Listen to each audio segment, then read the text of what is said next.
Boat overturned by hippo. Hippo attack in Ivory Coast. Boat capsized on Sassandra River. Leaves 11 missing, including children and infants. A tragic accident unfolded on Friday morning in the southwestern town of Buyo, Ivory Coast, when a hippopotamus overturned a passenger boat traveling along the Sassandra River. According to authorities, 11 people, among them women, children, and a baby, remains missing following the attack. Now let's uncover the details of this story on the AI podcast. Welcome to the deep dive.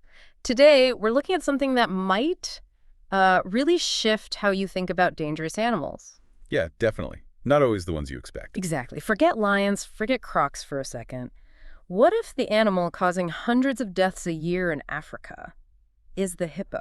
The hippopotamus seems unlikely to some, maybe, but the facts, well, they paint a different picture. They really do. And this whole deep dive was actually sparked by a recent, just awful incident in Ivory Coast, a hippo attack on a passenger boat. Truly tragic. And it's more than just one terrible event, right? It sort of shines a light on the hidden power, the danger these animals represent. Absolutely. So our mission today is to dig into the reports, the studies you've gathered, and give you a real understanding of, why this happens. And what it tells us about how people and wildlife share space. Yeah, maybe even make you rethink that whole gentle giant idea.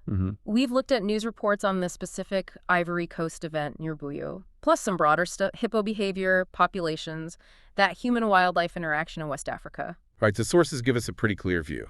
It's a story about daily life on the river as much as it is about, well, sheer force of nature. It really is. Okay, so let's zero in on that incident. Sassandra River, Ivory Coast, vital waterway for people there.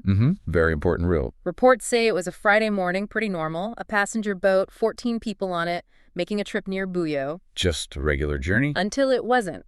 Suddenly, completely out of nowhere, a hippo attacks the boat. Violently. And overturns it. Instantly. The force required, to flip a boat with 14 people, it's hard to even picture. It is. And the immediate result, well, it's grim. Really grim. Tell us about that. Authorities confirm that 11 people from that boat are missing. Presumed lost. 11 out of 14. Yes. Including women, several young girls, other children, and an infant.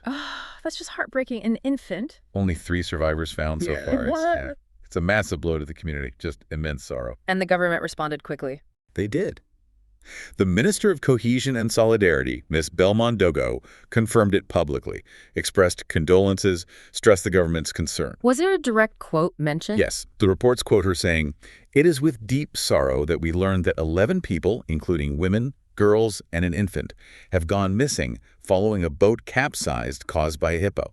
Okay, so official confirmation, ongoing searches. Right. Highlighting just how serious this is. You hear that, especially about the children, the baby, and it just hits you. Yeah. And you immediately think, how? How can an animal that seems so slow, almost placid sometimes do that? It cuts right through our usual assumptions, doesn't it? It really does. Okay, let's unpack that whole perception thing, because the image, the cartoon hippo, maybe, it's totally wrong. Completely misleading. We think dangerous, we think teeth and claws, maybe venom. Right. A hippo wallowing in the mud. Doesn't scream danger to most people initially. But the data, especially where people live alongside them, it tells a very, very different story. It demands we look again. So what does the data actually say? How deadly are they? It's pretty startling, honestly. Globally, the estimate is around 500 human deaths per year caused by hippos. 500 per year. Yeah. That puts them right up there. Possibly the deadliest large mammal to humans in Africa. Wow. Okay. But what about locally in Ivory Coast? Even more pointedly, a study there in 2022 indicated hippos are responsible for the majority of fatal animal attacks in the country. The majority. Not lions, not snakes, but hippos. The majority. That single fact just reframes the entire risk landscape there. It's not a rare event. It's the main source of fatal wildlife encounters. That statistic is staggering. It really changes the picture. And then you look at the animal itself, the size, the power. Exactly. That's where you start to understand the how. Okay, so how big are we talking? An adult hippo is immense. They can weigh up to 7,000 pounds. 7,000 pounds, like a big SUV. Pretty much, yeah. Heavily loaded one. They can be 11 feet long, almost 5 feet tall at the shoulder. Okay, so just sheer mass, but incredibly quick in water, right? Surprisingly agile in water, yes. And that bulk isn't just passive weight. It's muscle. But it's not just the size, is it? It's the behavior. Precisely. It's that mix of huge size and extreme territorial aggression. That's the deadly combination in waterways. They look so calm just sitting there. They do. But they are fiercely protective of their space, especially with calves around, a boat going past. That can easily be seen as an intruder, a threat. And they react how? Swiftly, violently. They aren't just big lumps. They have these incredible jaws. They can open them like 150 degrees wide. I've seen pictures of that yawn. It's terrifying. Right. And it's not really a yawn. It's a threat display, showing off tusks that can be, almost 2 feet long. They're basically saying, look what I can do. Okay, so powerful, territorial, well-armed. And how many are there in Ivory Coast? Is this a rare animal there? Not particularly rare in certain areas. The estimate is around 500 hippos in the country. 500. Mostly in the rivers and lakes down south. So encounters aren't freak accidents. They're an ongoing risk for communities using those rivers. It's part of the environment they have to navigate daily. Exactly. It's not if sometimes, but when an interaction might happen. And you mentioned earlier, this isn't sadly a unique event. No, maybe fascinating isn't the right word, but what's significant here is that this fits a pattern. It's not isolated. It highlights these ongoing, really difficult challenges across Africa. Right, it's a recurring issue at that point where human life and wildlife overlap. Yes, exactly. This tragedy echoes others. I think our sources mentioned a similar case. Malawi, was it? That's right. Chillingly similar. May 2023, Shire River in Malawi. Hippo overturned a boat. And the outcome. A child died, and over 20 other villages went missing. Oh, goodness. So it's the same devastating scenario playing out. Yes. Different place, different time, but the same core conflict, the same vulnerability. And if we connect that pattern to the bigger picture, you were saying something about how vital these rivers are. Absolutely.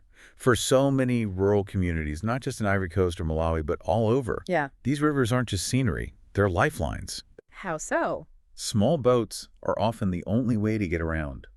Think about it. Kids going to school, farmers getting produce to market, families visiting relatives, even getting medical help. It's their highway system, basically. Exactly. It's fundamental. So these hippo attacks, they're not just personal tragedies, though they are devastatingly so.